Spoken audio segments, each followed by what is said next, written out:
욥기 12장 1절에서 10절 말씀 함께 읽도록 하겠습니다. 욥이 대답하여 이르되 너희만 참으로 백성이로구나. 너희가 죽으면 지혜도 죽겠구나. 나도 너희같이 생각이 있어 너희만 못하지 아니하니 그 같은 일을 누가 알지 못하겠느냐. 하나님께 불러 아뢰어 들으심을 입은 내가 이웃에게 웃음거리가 되었으니 의롭고 온전한 자가 조롱거리가 되었구나. 평안한 자의 마음은 재앙을 멸시하나 재앙이 실족한 자를 기다리는구나. 강도의 장막은 형통하고 하나님을 진노하게 하는 자는 평안하니 하나님이 그의 손에 후히 주심이니라. 이제 모든 짐승에게 물어보라. 그것들이 내게 가르치리라. 공중의 새에게 물어보라. 그것들이 또한 내게 말하리라. 땅에게 말하라. 내가 가르치리라. 바다의 고기도 내게 설명하리라. 이것들 중에 어느 것이 여호와의 손이 이를 행하신 줄을 알지 못하랴. 모든 생물의 생명과 모든 사람의 육신의 목숨이 다 그의 손에 있느니라. 아멘. 어느 날 욥에게 감당할 수 없는 큰 고난이 예고도 없이 갑자기 찾아오게 되었습니다. 그리고 욥의 세 친구는 그 고난을 당하고 있는 욥을 위로하고자 욥을 찾아갔습니다. 욥은 그 자리에서 자신의 그 고난의 비참함을 쏟아내기 시작합니다. 바로 욥기 3장 1절부터 나오는 내용입니다. 욥이 입을 열어 자기 생일을 저주하니 욥이 입을 열어 이르되 내가 난 날이 멸망하였더라며. 정말로 내가 태어난 날이 후회된다. 내가 왜 태어난지 모르겠다라고 울부짖고 있습니다. 그 울부짖음을 들은 욥의 친구 엘리바스가 욥을 향하여 이렇게 말하죠. 생각해보라. 죄 없이 망한 자가 누구인가? 정직한 자의 끊어짐이 어디 있는가? 너의 범죄함 때문에 하나님이 너에게 이러한 고난을 주신 것이다 라고 말합니다. 엘리바스는 욥이 당하고 있는 이 고난을 어떻게 해서든지 설명하려고 하였고 이해해 보려고 하였습니다. 도대체 욥에게 온 고난은 왜 온 것일까? 분명히 하나님께서 욥에게 이 고난을 주신 것인데 하나님께서 이 고난을 왜 주신 걸까? 그렇게 엘리바스가 내린 결론은 바로 욥이 하나님 앞에 범죄하였기에 욥에게 이러한 고난이 닥치게 된 것이구나라고 이해하게 되었습니다.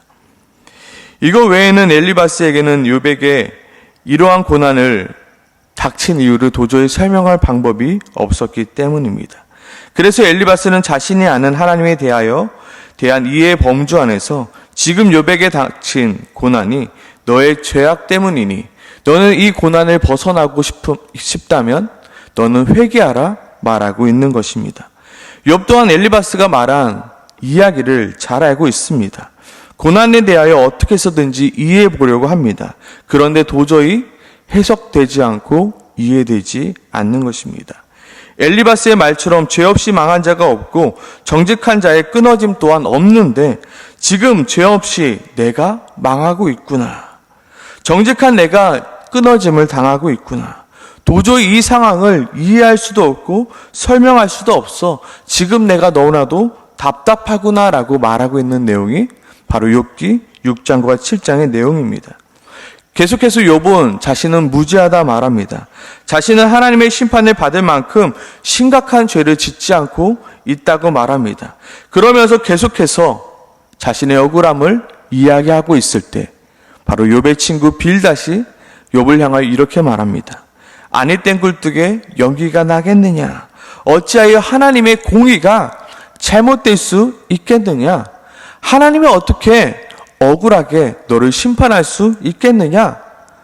하나님은 순전한 사람을 버리지 아니하고 악한 자를 붙들어 주지 아니하시는 하나님이시다. 너에게 잘못이 있다. 하나님에게 잘못이 없다라고 말합니다. 그런 빌닷의 말에 욥이 한 발짝 물러서서 인생이 어찌 하나님 앞에 의로우냐? 사람이 하나님께 변론하기를 좋아할지라도 1000마디에 한마디도 대답하지 못하겠다라고 말합니다. 그런데 지금 내가 당하고 있는 고난은 내가 도저히 이해할 수가 없다. 내가 하나님을 안다. 하나님이 어떠한 분이신 줄 안다. 죄를 지은 자에게 심판하시는 하나님이신 줄 내가 안다. 죄 없이 망한 자가 없음을 내가 안다. 그런데 나는 정말로 억울하다. 나에게 임하는 이 고난은 도저히 내가 이해할 수가 없다라고 이야기합니다. 욥도 이제는 욥 나름대로 고난의 이유를 좀 알고 싶습니다. 하나님, 내가 왜 고난을 당해야 되는지 이유나 좀 알고 싶습니다. 하나님, 도대체 내가 왜 고난을 당해야만 합니까? 라고 도대체 무엇 때문이라고 묻고 있습니다. 계속해서 자신의 억울함을 토로하고 있는 욥의 외침을 들은 욥의 친구 소발은 욥을 향하여 11장 4절에 이렇게 말하고 있습니다. 내 말에 의하면 내 돈은 정결하고 나는 주께서 보시기에 깨끗하다 하는구나. 그러나 하나님의 말씀을 내시며 너를 향하여 입을 여시고 지혜의 오묘함으로 내게 보이시기를 원하노니 이는 그의 지식이 광대하심이라. 만약에 하나님이 욥의 죄를 모두 드러내신다면 그것은 욥이 상상하는 것보다 훨씬 더 크고 방대한 죄들이 있을 것이다. 그러나 너로 하여금 너의 죄를 잊게 하여 주셨음을 너는 알지니라 라고 말합니다. 너는 너가 알지 못하는 그 죄들이 수도 없이 많아. 그 죄 때문에 하나님이 너를 심판하신 거야 라고 말합니다. 내가 어찌 하나님의 심판 앞에 하나님의 오묘함을 능히 측량하며 적는 자를 어찌 완전히 알겠느냐. 하늘보다 높으시니 내가 무엇을 하겠으며 수월보다 깊으시니 내가 어찌 알겠느냐. 그의 크심은 땅보다 길고 바다보다 넓으니라. 소발은 욥을 향하여 막무가내로 하나님이 너를 심판한 것이니 너는 회개하라 외치고 있는 것입니다. 너는 왜 이렇게 말이 많어? 하나님이 너를 벌하신 것이니 너는 지금 당장 회개하라 말하고 있는 것입니다. 이에 12장에 욥은 말하고 있습니다. 나도 하나님의 크심을 알지. 나도 누구보다 너보다도 내가 하나님을 더 잘 알아. 근데 나는 진짜 억울하거든. 진짜 나는 그만큼 이 고난을 받은 만큼 죄를 지은 적이 없거든. 도대체 하나님이 나에게 왜 이렇게 큰 고난을 주시는지 나는 도저히 알 수 없도다라고 계속해서 말하고 있는 것입니다. 지금 이 고난을 주신 분은 하나님이란 것을 알고 있습니다. 그러나 너희가 주장하고 있는 죄 없이 망한 자가 없다는 것도 너무나도 나도 잘 알고 있어. 그런데 정말 나는 그렇게 망할 만큼 내가 당할 만큼 죄를 저지르고 있지 않는데 도대체 왜 나에게 이러한 고난을 받고 있는지 나는 도저히 이해할 수 없다 이야기하고 있는 것입니다. 또한 오늘 본문 13절부터 계속해서 하나님의 전능하심을 이야기하고 있습니다. 지혜와 권능이 하나님께 있고 계략과 명철도 그에게 속하였으니 그가 허르신즉 다시 세울 수 없고 사람을 가두신즉 놓아주지 못하리라. 그 모든 것을 내가 알고 있지만 지금 나에게 닥친 그 고난을 나는 도저히 이해할 수 없도다 라고 말하고 있는 것입니다. 욥기 13장 20절부터 욥의 기도가 나오는데요. 욥의 기도 속에서 욥은 계속해서 이렇게 기도하고 있습니다. 23절이죠. 나의 죄악이 얼마나 많으니이까 나의 허물과 죄를 내게 알게 하옵소서. 주께서 어찌하여 얼굴을 가리시고 나를 주의 원수로 여기시나이까. 하나님, 제발 고난의 이유를 좀 알고 싶습니다. 내가 왜 이러한 고난을 받아야 되는지 도저히 나로 이해할 수 없습니다. 한쪽은 고난의 이유가 너의 범죄함 때문이라고 말하고 있습니다. 그리고 한쪽은 내가 왜 이러한 고난을 받아야 되는지 나는 도저히 이해할 수 없다라고 외치고 있는 모습입니다. 지금 욥기 속에 등장하는 욥과 욥의 세 친구의 공통적인 문제는 무엇입니까? 하나님의 일하심을 인간의 머리로 이해하려고 하고 해석하려고 하고 있기 때문입니다. 지금 욥의 친구들은 어떻게 해서든지 자신의 머리로 욥이 당하고 있는 고난을 이해하고 해석하려 합니다. 그리고 욥 또한 자신이 당하고 있는 이 고난을 어떻게 해서든지 이해하고 싶고 해석하고 싶은데 그것이 잘 안 돼 답답하고 외치고 있는 것입니다. 도저히 하나님의 일하심을 이해할 수 없기에 지금 서로 부딪히고 논쟁하고 있는 것입니다. 세상 사람들은 자신에게 닥친 고난을 어떻게 해서든지 이해해 보려고 하고 해석해 보려고 합니다. 왜냐하면 그래야만 그것이 공평한 것인지 또한 합당한 것인지 따져 물을 수 있기 때문입니다. 하지만 신앙이란 이해하는 것이 아니라 신뢰하는 것입니다. 우리는 이것을 알아야 합니다. 우리는 하나님의 일하심을 모두 다 이해할 수는 없습니다. 신앙이란 이해해서 믿는 것이 아니라 신뢰함으로 믿는다는 것. 우리는 그것을 잘 알아야 하는 것입니다. 또한 신앙이란 이해하기 때문에 순종하는 것이 아니라 신뢰하기 때문에 순종하는 것입니다. 어느 날 하나님께서 아브라함에게 100세에 허락하신 아들 이삭을 바치라고 하십니다. 아브라함으로서는 도저히 그 명령을 이해할 수 없습니다. 하나님께서 100세에 그 아들을 주셨는데 아니 그 아들을 도로 달라고요? 도대체 아브라함으로서는 이해할 수 없는 것입니다. 하지만 그것이 하나님의 명령이었기에 아브라함이 하나님을 신뢰하였기 때문에 아브라함은 하나님의 명령에 순종하는 것입니다. 아브라함이 아들 이삭을 바치라는 하나님의 말씀이 도저히 이해가지 않지만 하나님께서 이삭을 약속의 자녀로 주셨고 능히 이삭을 죽은 자 가운데서 다시 살리실 줄을 신뢰하였기 때문에 순종했던 것이며 성경은 이 같은 순종을 믿음이라 부르고 있는 것입니다. 욥기에서 욥은 이 땅에 사는 인생에게 힘든 노동이 있지 아니하겠느냐라고 말하고 있습니다. 즉 인생 가운데 우리가 설명할 수 없고 우리가 이해할 수 없는 수만 가지의 고난들과 어려움이 우리를 기다리고 있다 말합니다. 우리는 우리에게 오는 그 고난들을 전부 이해할 수 없습니다. 왜 나에게 이 고난이 왔을까? 그 고난의 뜻은 무엇이며 그 의미는 무엇인지 우리의 지식과 우리의 지혜로는 도저히 이해할 수 없고 설명할 수도 없습니다. 그러나 신앙은 이해하는 것이 아니라 신뢰하는 것임을 우리는 알아야 합니다.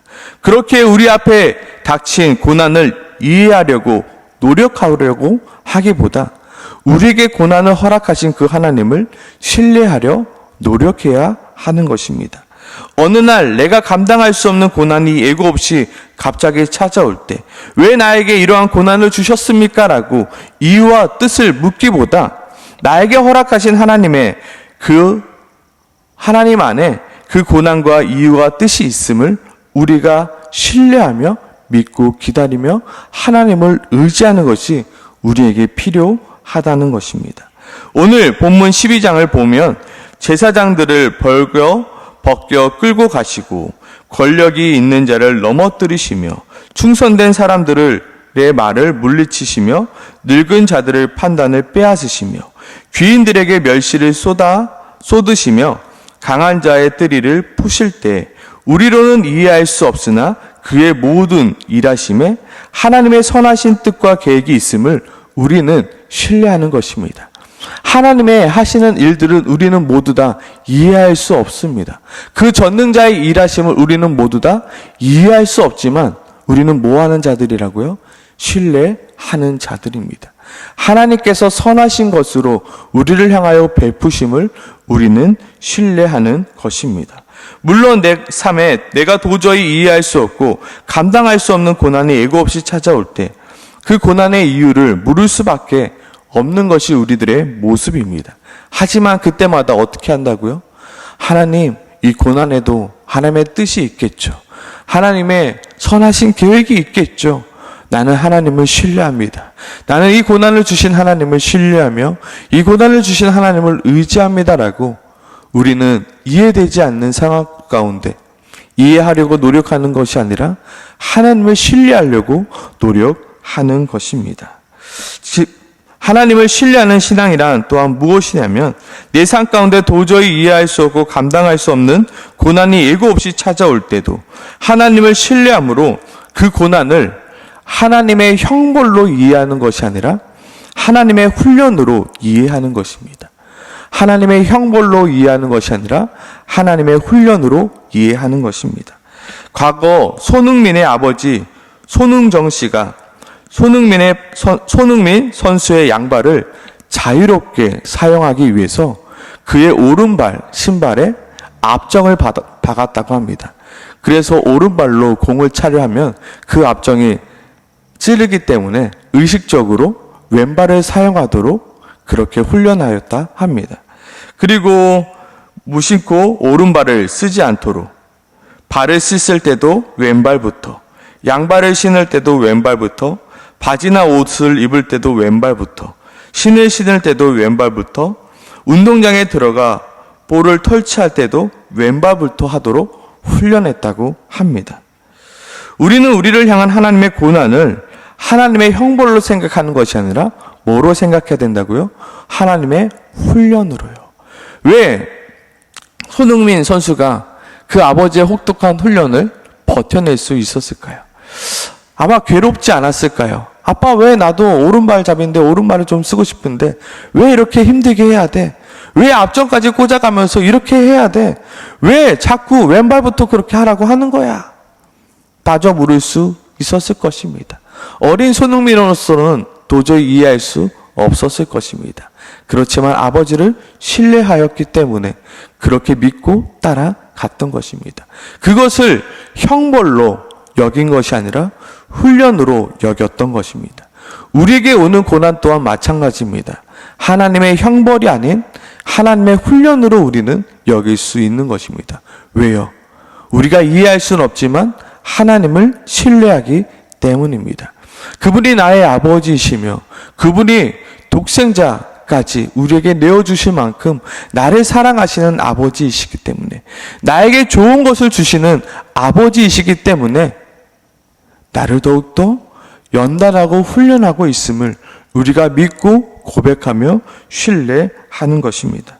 욥과 욥의 친구들은 지금 욥에게 닥친 고난을 하나님의 형벌로 생각하였습니다. 그래서 욥의 친구들은 욥이 죄를 지었기 때문에 하나님의 형벌이 임하였다고 생각하였습니다. 욥 또한 나는 그렇게 잘못한 것이 없는데 왜 나에게 고난을 주셨는가 괴로워하고 있는 것입니다. 왜요? 고난을 형벌로 생각했기 때문에요. 하지만 지금 욥에게 닥친 고난을 이해하려기보다 고난을 허락하신 하나님을 신뢰함으로 그 고난을 형벌이 아닌 훈련으로 생각한다면 이 욥기는 새롭게 다시 쓰이게 될 것입니다. 원망과 불평과 저주가 아닌 감사와 축복과 기쁨으로 이 욥기는 바뀌게 될 것입니다. 저 또한 과거 저나 저의 가족에게 좋지 않은 일이 생길 때면 내가 하나님께 무언가를 잘못했나? 내가 하나님께 무언가를 범죄했나? 또는 내가 하나님 앞에 범죄할 때 혹시나 나에게나 나의 가족에게 하나님의 큰 벌이 임하면 어떡할까? 노심초사 두려워할 때가 있었습니다. 하지만 요한일서 4장 18절을 통해서 나에게 임하는 고난이 형벌이 아닌 훈련임을 새롭게 깨닫게 되었습니다. 요한일서 4장 18절은 이렇게 우리에게 말하고 있습니다. 사랑 안에는 두려움이 없고 온전한 사랑이 두려움을 내쫓나니 두려움에는 형벌이 있으리라. 두려워하는 자는 사랑 안에 온전히 이루지 못하였느니라. 우리가 사랑하면 그가 먼저 우리를 사랑하셨습니다. 사랑 안에는 뭐가 없다고요? 두려움이 없다고요. 또한 우리가 너무나도 잘 아는 요한복음 13장의 말씀입니다. 3장 16절 말씀입니다.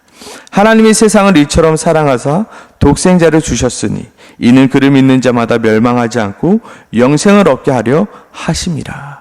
그리고 나오는 말씀이요. 하나님이 그 아들을 세상에 보내신 것은 세상을 심판하려 하심이 아니요 그로 말미암아 세상이 구원받게 하려 하심이라. 하나님이 우리에게 주시는 것은 형벌이 아니라는 것입니다. 두려움이 아니라는 것입니다.